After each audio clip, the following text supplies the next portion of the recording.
let me start from verse 11. Inasema hivi. But Naaman went away angry. Oh, sorry. Tuanzie nyuma kidogo. That is verse 8. Inasema hivi. When Elisha, the man of God, that heard that the king of Israel had torn his robes, he sent him this message. Why have you torn your robes? Have the man come to me. He will know that there is a prophet in Israel.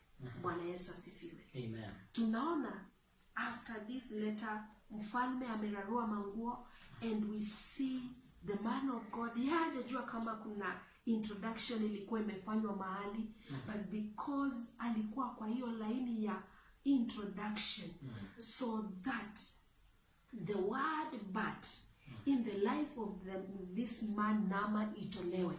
Tunaona divinely anakuja kuingililia pale. Bwana Yesu asifiwe. Kwa hivyo tunaona ametuma mtumishi wa Mungu Naaman aende kwa Elijah. Bwana Yesu asifiwe. That is, let's read verse 9. So Naaman went with his horses and chariots and stopped at the door of Elisha's house. Elisha sent a messenger to say to him, go wash yourself 7 times in Jordan, and your flesh will be restored, and you will be cleansed. Verse 11. But Naaman went away angry and said, I thought that he would surely come out to me and stand and call on the name of the Lord of his God, with his hand over the spots, and cure me of my leprosy. Are not Abana and Pharpar, the rivers of Damascus, better than any of the waters of Israel? Couldn't I wash in them and be cleansed? So he turned and went off in range. Bwana Yesu asifiwe. Tunaona alipoenda kwa mtumishi wa Mungu Elisha, kuna ile matarajio na amani alikuwa nayo. Alifikiria kwamba akienda pale, manake akona ile introduction, maybe atapata, kuna vile the process itaendelea ya kuponywa kwake. Alifikiria labda ataombewa, labda mtumishi wa Mungu atokee, wave mkono, afanye maombi labda, ambayo inakaa iko na heshima zaidi. Lakini hivyo ndivyo haikufanyika. Bwana Yesu asifiwe. Tunaona ya kwamba ni mtumishi. Elisha alituma mtumishi akamwambia, nenda kamwambie akajitumbukize katika mito na atapata kuponywa. Mtu ambao hiyo mito iko katika huko Damascus. Bwana Yesu asifiwe. Kwa hivyo ndio alikuwa anasema, si angesema niende nikajitumbukize huko kwetu, kuna mito ambayo iko afadhali. Bwana Yesu asifiwe. Kwa hivyo tunaona hapa, many times I want to speak to somebody that for a divine introduction, it may not go the way you think or you want. Bwana Yesu asifiwe. God can use a different route to connect you to your divine miracle. Bwana Yesu asifiwe. So I want somebody to know that God can use any way for you to be connected to your miracle, if it's a divine introduction. Bwana Yesu asifiwe. We know we have protocols. Unaweza kuwa uko na cheo na ungetaka labda utumie mtu ako level yako, labda uambiwe ufanye mambo ambayo yanakaa ni ya level yako. But that is not the way our God deals with divine introduction. He uses the ways that we can understand. He may use the way that seems lower than your level, but that is where your divine miracle is. Bwana Yesu asifiwe. Kwa hivyo tumeona mtumishi Naaman anadharau, anaanza kusema huko kwetu si kuna mito ambayo iko afadhali na labda iko na maji masafi kushinda huu mto ambao naambiwa niende nikajioshe. Pili, huyu mtumishi wa Mungu anaitwa Elisha, badala ya kuja apatane nami, mbona akuji ye mwenyewe anatuma mfanyikazi wake akuje kuliletea ujumbe. For a divine introduction, it doesn't follow protocols. Bwana Yesu asifiwe. God will use a way which it will surprise you and everybody who is around you. Bwana Yesu asifiwe. But Lord God is here. The message here is that the part Naaman ndio inatolewa. It seems this is not the way. This is not the way kulingana na vile imekuwa from the word go with the introduction. This is not the way it should go. Lakini tunaona hapa, this is the way God is going to use. So I'm talking to you so that you won't miss your divine introduction. Because you may look your level, unaweza angalia Mungu atumie mtumishi because you are a man of God, na saa hiyo atumie a street boy just to make God use that street boy to ensure that you reach to your miracle. Bwana Yesu asifiwe. Okay, tukapate kuendelea. That is in verse 13. Inasema hivi, Naaman's servant went to him and said, my father, if the prophet had told you to do something great, would you not have done it? How much more then when he tells you, wash and be cleansed? So he went down and dipped himself in the Jordan 7 times, as the man of God had told him, and his flesh was restored and became clean like that of a young boy. Bwana Yesu asifiwe. Tunaona hapa mtumishi wa Naamani, manake amekuwa na mkubwa wake na akashindwa because ameambiwa kitu very simple, enda ukajitumbukize kwa mto mara 7. Lakini yeye anaona ni jambo ngumu, si kitu ingine.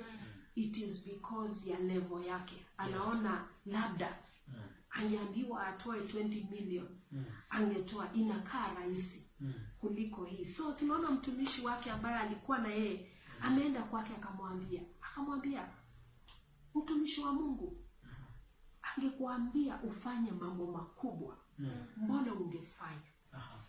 Kwa nini hii tu ndio inakushinda? Bwana Yesu asifiwe. Na ndiposa tunaona na amani. So it is very important the time God is doing a divine introduction to connect you to your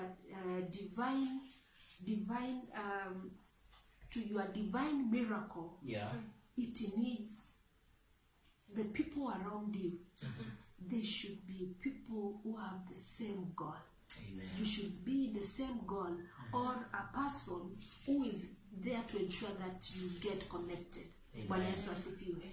Because I'm very grateful for this servant wa Naaman. Alienda kumtia nguvu, kumuuliza, bwana wangu, ungeambiwa ufanye jambo kubwa, ungefanya. Hii ni jambo kidogo umeambiwa ufanye.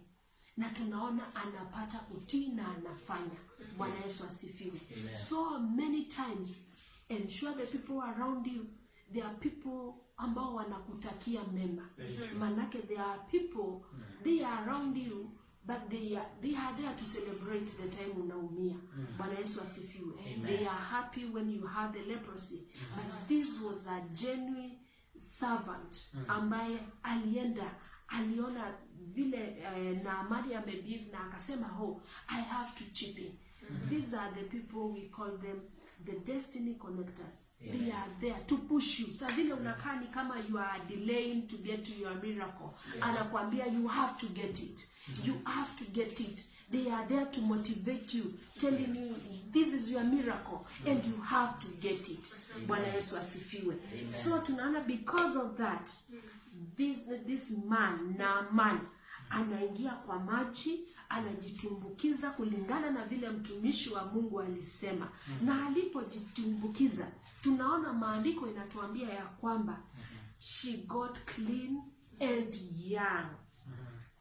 Hapa inasema, maandiko hapo inasema he became clean like that of a young boy. Bwana Yesu asifiwe. Yaani alibadilika, mwili wake ukabadilika, ukakuwa kama wa mtoto mdogo. Bwana Yesu asifiwe. The good news is the bad in the life of Naaman has been removed. Bwana Yesu asifiwe. Through this process, the bad in the life of Naaman has been removed. And today I'm speaking to somebody. You are struggling in one way or the other. You are lacking just a divine introduction. You have what it takes, like this man, Naaman. But there is bad in your life. God is going to deal with it in the mighty name of Jesus. God is going to do a divine introduction to your miracle.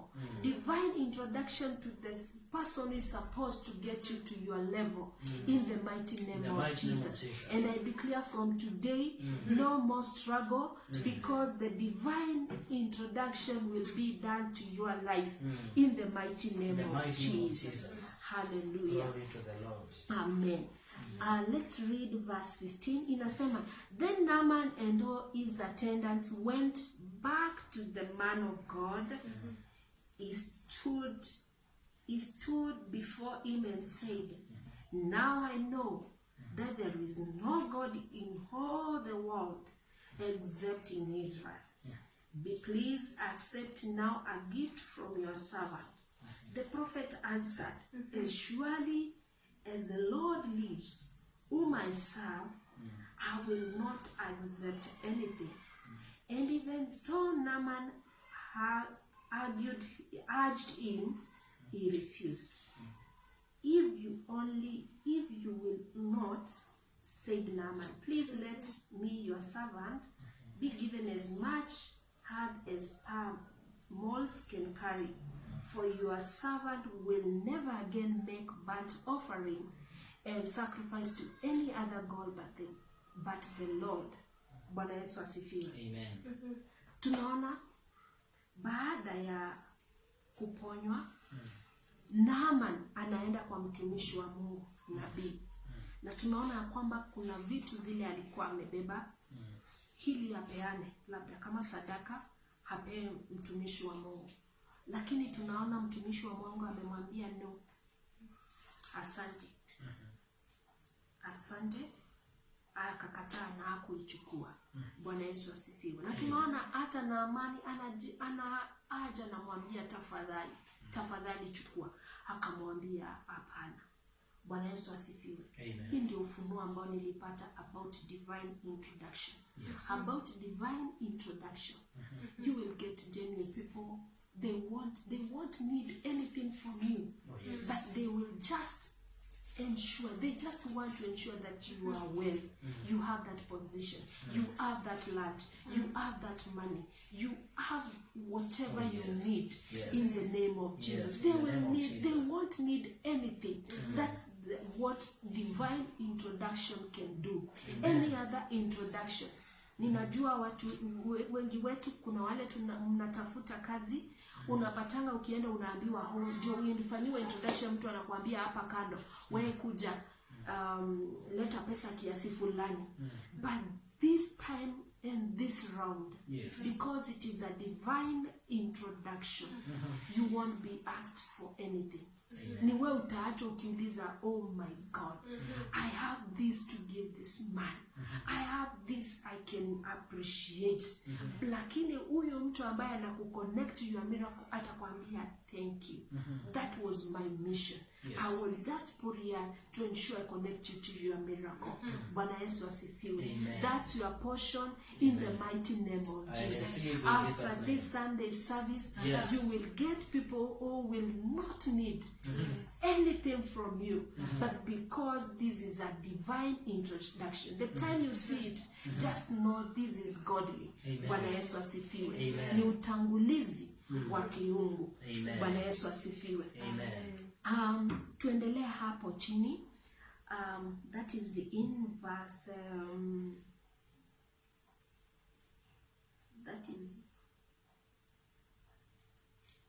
I will read from verse 19. Inasema hivi.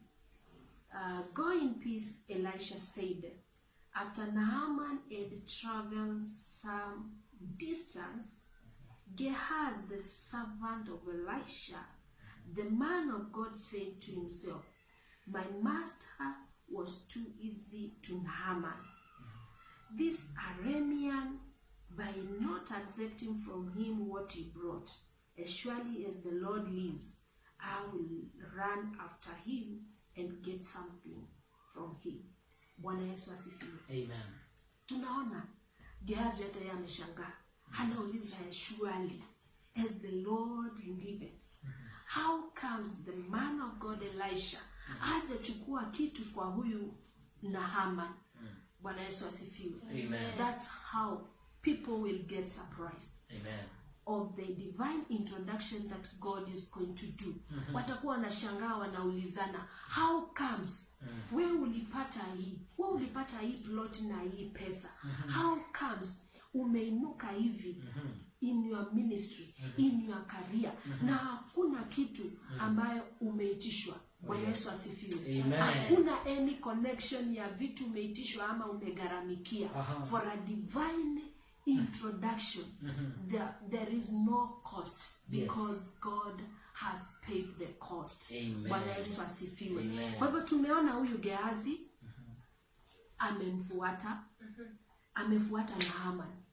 Na yeye kwa kweli Naaman, yeye alijua ya kwamba mtumishi wa Mungu si alimwambia hataki na akaenda. Lakini anaona huyo mtumishi, na aliona huyo Gehazi kwa mtumishi wa Mungu. Ameona ndio huyo amemfuata na amemuitisha ile mali na ameichukua. Amemwambia mtumishi wako ameitisha hii mali, kwa hivyo nipate kunipea, akapewa. So what am I saying to somebody? That many times after the divine introduction, be careful who comes for the offering, who comes after the miracle is done of the divine introduction. You have to discern. Na ujue ya kwamba there are people or ama kuna maroho ambayo ufuata after this. It is you to fight about that. Because for a divine introduction, there is no cost involved. Bwana Yesu asifiwe. So it is important to note that after that, devil is alert there. Kukufuata, kuhakikisha what you have ameinyonya. But I speak to somebody, for Gehazi won't get a room in your life. In the mighty name of Jesus. You will discern again and know that this is not God, and you won't give out what you have. And if you have to give it out, go back to the man of God. Bwana Yesu asifiwe. As I conclude, I would say this, that as we start a new month of May, God has a purpose for somebody, and I know this message was purposely for somebody, that God is going to do a divine introduction. Majira haikai kama unaweza fanyiwa introduction. Historia yako ni kama ya Naaman. It has a but. Hata unashindwa, where should I start? But don't worry about the first introduction. There is the second introduction of the man of God who is coming into your life. There is the second introduction of God coming to your rescue and ensure the but in your life is removed in the mighty name of Jesus. So I want you to take this as your word and move with it. Believe in that word and you will see what God is going to do. And as I conclude, I want to speak to somebody as you connect with this message. Yes. I know there is a number there for Mpesa. Send your offering and tell God this offering is for divine introduction. I need you to introduce me. I can't introduce myself. My history, my life, it has a but I need you to do an introduction in my life. So I want you to send your offering into that number, and I know as the Lord liveth, and the God who did for Naaman, God will change your situation in the mighty name of Jesus. And the month of May, you will see your miracle in the mighty name of Jesus. God bless you. Amen and amen. Thank you, Jesus.